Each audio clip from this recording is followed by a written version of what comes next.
Welcome back, health enthusiasts. Today, we're diving deep into the world of intermittent fasting, a trending eating plan that's creating waves in the wellness community. So, what exactly is intermittent fasting? Intermittent fasting isn't about what you eat, but when you eat. It's a structured approach that alternates between periods of fasting and eating. Our bodies, finely tuned by evolution, are designed to thrive during periods of food scarcity. But how does it work in our modern-day lives? With our 24/7 access to entertainment and constant snacking, obesity rates are skyrocketing, along with the risk of chronic diseases. But intermittent fasting offers a beacon of hope.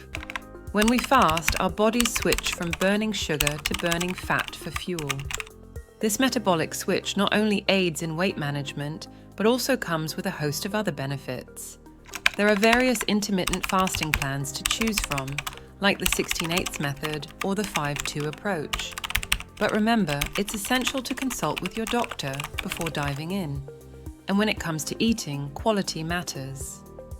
While intermittent fasting allows for flexibility, focus on nourishing your body with nutrient-rich foods, like those found in the Mediterranean diet. The perks of intermittent fasting extend beyond weight loss. Research suggests improved heart health, enhanced cognitive function, and even potential benefits for conditions like type 2 diabetes and obesity. But is intermittent fasting safe for everyone? Not necessarily. Pregnant or breastfeeding women, individuals with certain medical conditions, and those with a history of eating disorders should proceed with caution. Intermittent fasting isn't just a diet, it's a lifestyle change with the potential to transform your health. Remember, listen to your body and always seek guidance from your healthcare provider. Until next time, stay healthy and happy fasting.